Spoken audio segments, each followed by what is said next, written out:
This episode was previously recorded in front of an imaginary studio audience. Time for Fun Knife Friday! Oh, you nut chatters out there. Your old pal Skip DeSheau's coming back at you again from the Volcano Club. Guess what? It's another Fun Knife Friday. And, well, we could do one or two things. Actually, we can only do one thing. We're going to be talking about some knives. These knives are by Ontario. I was going to say we could do one or two things. We could talk about the demise of Ontario, which I'm not going to do. So really, we can only do one thing, and that's talk about some really cool knives from Ontario. And specifically, what we're going to be looking at are Old Hickory knives. Now, Old Hickory was kind of like the company within the company. Old Hickory was a line of knives that were made by Ontario. They started making them all the way back in 1923. And these were different than the other Ontario knives in that Old Hickory were knives that were made for agricultural use and also for use in the kitchen. Or I suppose they were also made for the farm. So agricultural, farm implements, and things used in preparing food, so in the kitchen. And we'll start with the first one here that really isn't a kitchen knife. And some people are going to even say, hey, that isn't even Old Hickory. But it is Old Hickory. And that's right here. Believe it's Old Hickory. That's what I've been told. See that? And get her done. This is a Larry the Cable steak knife. Steak eating knife, I think the way they called it. That was, I believe these were actually made by Old Hickory. And they're really cool looking knives. The problem with the steak knife though is it's got a really small handle for the size of the knife. About a 7-inch knife with 4-inch blade and a 3-inch handle. So almost kind of like the same handle they have on their paring knife. Get her done. Now, like I said, I don't know 100% this was made by Old Hickory, but it sure seems like it. These were a special factory offering through Smoky Mountain Knife Works in conjunction with Larry the Cable Guy. And here's another one they made. This was his butchering knife. Get her done. Again, Larry the Cable Guy. And these feature a 1095 carbon steel blade. And you can see that right up there. See that? That's a spot of patina where somebody must have spit on his knife. Probably talking, go, and got some spit on it and they forgot to wipe it off. In any case, really cool looking knife. It's a little butchering knife, about a 7-inch blade. Got two brass pins going through that Old Hickory handle. And get her done. Nice butchering knife. And this could be used in the kitchen more or less, but it could also be used around the farm for slaughtering animals and stuff like that. Now here's one a lot of people have shown. Everyone seems to love this one. Now this one is Old Hickory. Where does it say Old Hickory? Ah, look at that. Actually, this says, I think, Ontario Knife Company on it. Yeah. Ontario Knife Company, made in USA. See that? Maybe if I can get it right. Doesn't say Old Hickory on the handle, but this was made by Old Hickory or Ontario, whichever way. And this is their fixed blade cotton sampler. And a lot of people have shown this knife because, well, they're cheap to buy. I think they're, well, when I got it or when Tobias bought it, I think something like that. These things were like $7 or $8 or something like that. They were dirt cheap. And just a pretty fantastic looking knife. They actually sold these things through Knives Live TV at one time because they were so cheap and well, you know, made in USA. So it was one of those inexpensive made in USA knives you can still buy today. And that's why a lot of people like these things, and then they think of how they can try and change them around a bit. But this is really a good you want to spread a lot of butter, you can definitely spread a lot of butter with this cotton sampler. I don't think you could sample anything else, but anyway, there you go. big old cotton sampler.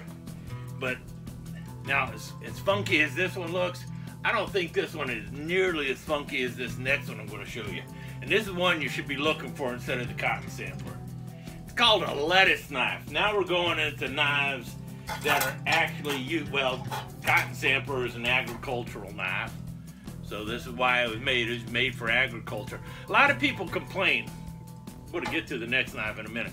A lot of people complain about these knives because they're not very sharp when you get them and everything. Now, they're made out of 1095 carbon steel. They're not extremely thick or anything. And it's because they're made for agricultural use, and the person who's buying it is going to go and put an edge on it right away. They're going to put the edge they want on it, not the edge that Ontario wanted to put on it. So that's why they're usually not extremely sharp when you first get them. You're going to have to sharpen them. Now, like I said, next one. You want to talk about funky looking? This here is known as a lettuce knife. And look at that blade. First I thought I saw it, and it's because it's got this spot up here that is not sharp at all. I thought this was like the cotton sampler, because that's the way the cotton samplers are on the folding ones. They got that spot in front, right there around the tang, or right by the handle. You know what I'm talking about? That is not sharp. There's another one, I think it's just listed as Old Hickory there. But look at the shape of that blade. Now this edge up here is sharp, and this edge here is sharp, and you got that point right there. And I don't know why it's shaped that way, but it's really a funky knife. And I tell you what, I got a feeling you're supposed to hit something with that point. And so you got like a little bit of a hatchet going on, and also a blade going on, and that thing just looks kind of nasty. And good grip on it. This thing looks like something you could do some damage with. So I feel sorry for the lettuce that ticks off somebody, because this thing is gonna just make a salad out of that lettuce. But really, I think what this is this is supposed to hit right where the lettuce is, you know, right at the bottom of the lettuce, and so you can chop it, bring it loose. And I think that's really why it's there, just like that. It's probably just to hit the lettuce right at the bottom there, you know, that little stalk part at the bottom, so you can get it up and throw it up in the wagon. That's what I think this is all about. So I'm sure somebody out there who has actually used one of these can be more accurate with it to me, but that would be my hypothesis. Right there, you hit that right at the base of the lettuce, chop it loose, pick up the lettuce, throw it in the wagon, move on to the next one. And you can just chop off heads all day long with this one. Alright, now then, moving into the fun ones. These are the really fun ones as far as I'm concerned. Look at this one here. Old Hickory 6-inch filleting knife. That is a beauty of a fillet knife. Very simple design, and it's just a fillet knife. And again, you know, it's just like I guess the real problem with this one is if you like that handle or not. Because I think these are really competing against Rapala, and a couple other companies that make fillet knives. And you know, this has got just kind of a plain, ordinary handle, but it's a good grip handle, and you got a good blade. A little stiff, but depending on who's doing the filleting, that might be just the kind of blade they want. Look at that. I don't know if this one is carbon steel or stainless steel. I believe it is stainless steel though. Not all of them are 1095 carbon. I think some of them were 440. Tobias went and made a sheath for this so you can throw it in the tackle box and not worry about cutting his hand when he kind of grabs it out of there. Alright. This one has been around a bit. I like this one. Tobias made a sheath for this one too, because I guess he really likes it. But this is the 410. Now this is the corn knife. This is for chopping down corn stalks and stuff. Now they make another one. See these holes up here? That's so you can put this nasty looking tooth thing that sticks out, about like so, and it sticks out like that, and it kind of has a little bit of a curve. It's like a little witch's finger or something sticking out, and it's got a sharp edge on there, and that turns this 410 into a beet knife. So it's either a beet knife or a corn knife, depending on if they put the attachment on the bottom there. But what it also is a 10-inch long, nicely little thin bladed machete. So it's a nice looking blade. Look at that. Look at the patina on that. Isn't that not a beautiful knife? 1095 carbon steel, nice. This is what you see with just about every handle on an Old Hickory. It's just kind of squared off and rounded on the edges there, and a little butt there down there. Really nice knife though. Look at that. That's the 410. Now that's one. If you're out there going, oh, I got to get me one of them Ontario knives before they're all sold out, you know, they're not going to have many more made in the USA or anything like that. This is one of them you should be looking for, the Ontario 410. It's also called a corn knife or a beet knife. And this one's good balance to it, nice little chopping thing.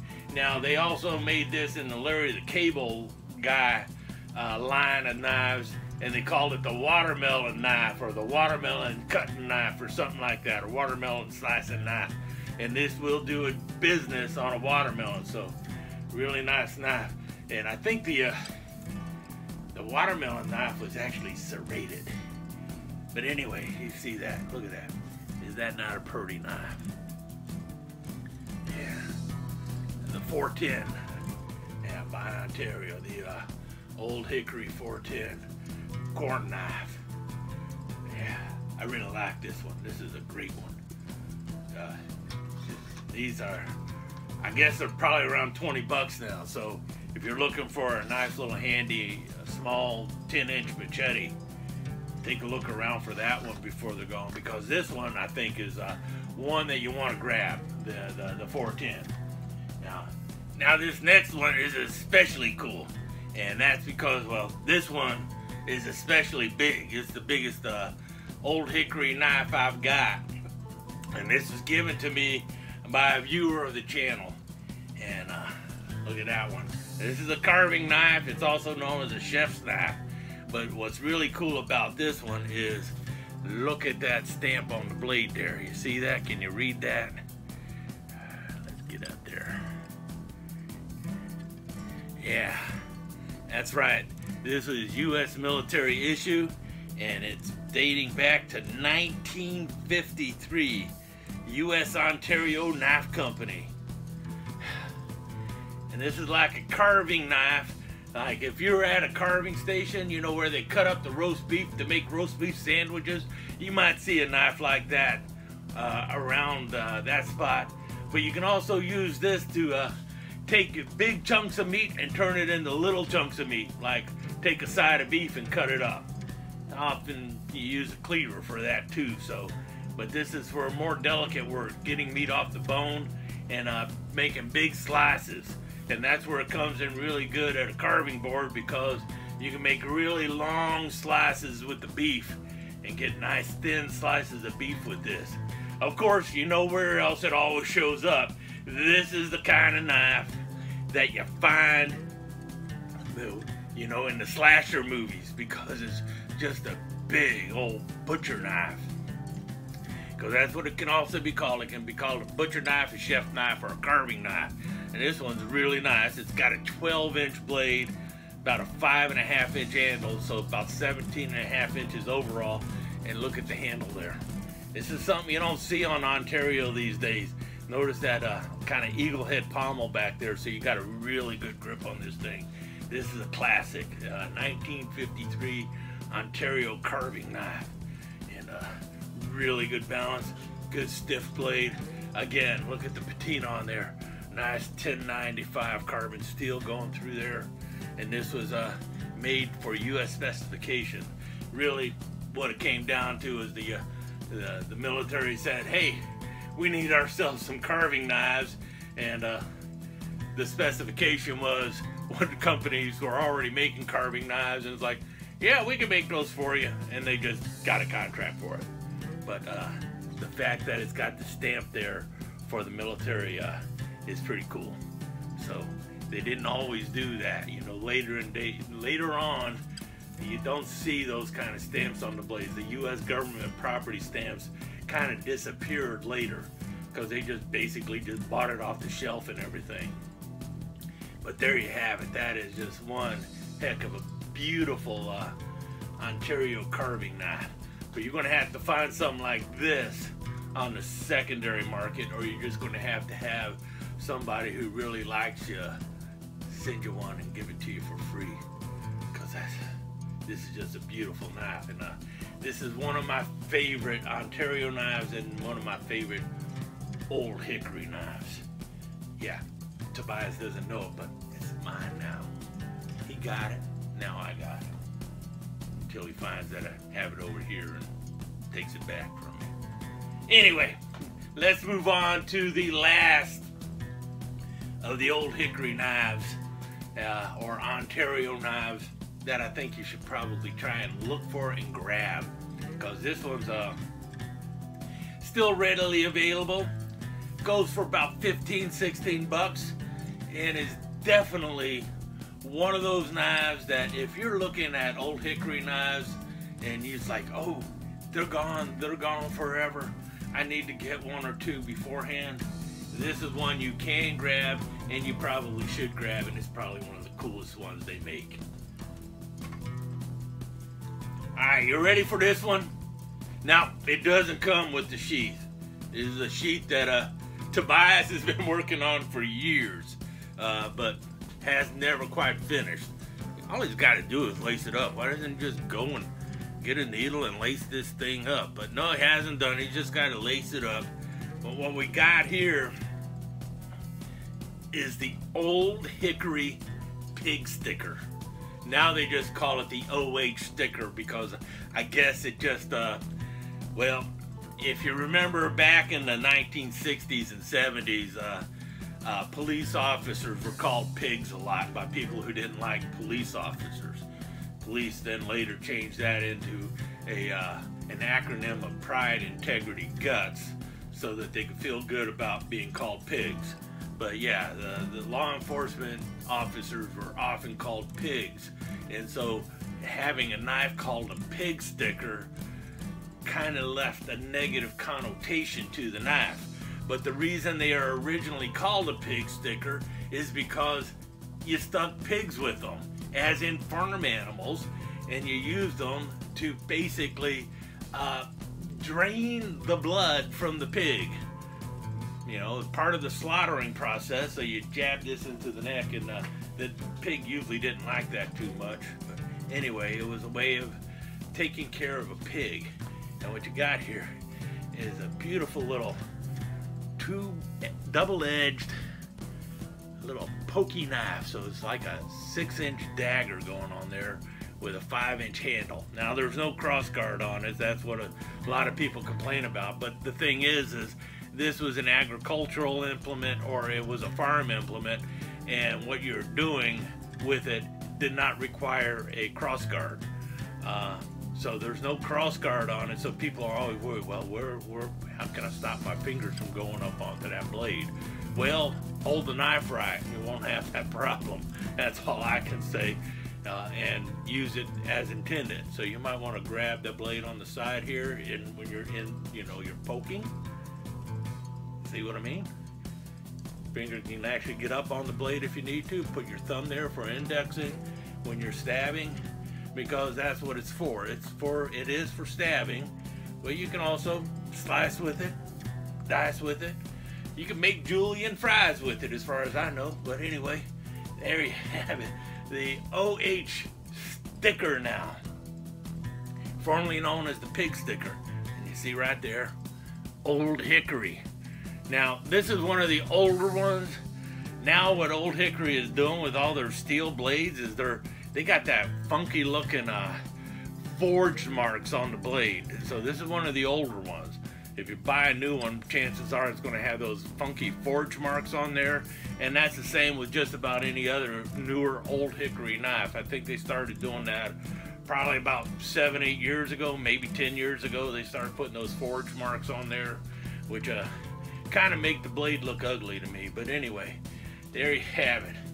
The Old Hickory pig sticker, now the Old Hickory OH sticker. This is one you definitely want to grab if you want to grab a good Ontario knife for low price. And this is the other one I think you should grab, the 410. Yeah, these two. If you're thinking of what knives should I really grab from Old Hickory or Ontario, and I don't want to break the bank doing it, these two might be it. You could probably get both of these knives for about $30 or $40. Now,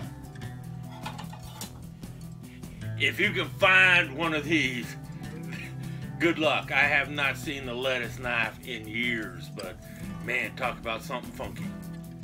Anyway, there you have it. There's my thoughts on Old Hickory knives and some of them that you might want to grab. The biggies are the OH sticker, formerly known as the pig sticker, and the 410 corn knife, which is also a beet knife. So you can look for them as a corn knife or a beet knife, or just type in Old Hickory 410. Listen to that.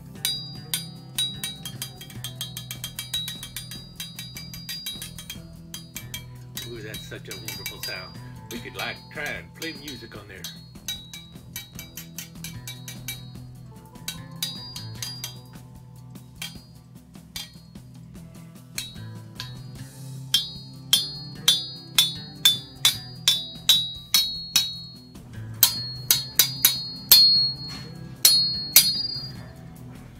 Yeah, I probably should take this one back over to Tobias's workbench before he flips out, because he can't find it. Probably blame it on Rappy the Raptor trying to sell it on dino.cutlery.net.com, and he'll go and buy a couple more of them or something. Alright,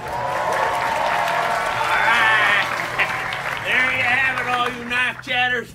Been your old pal Skip the Show. Another fun Knife Friday in the books. Remember, if your knife's not fun, you're doing it wrong. Skip out.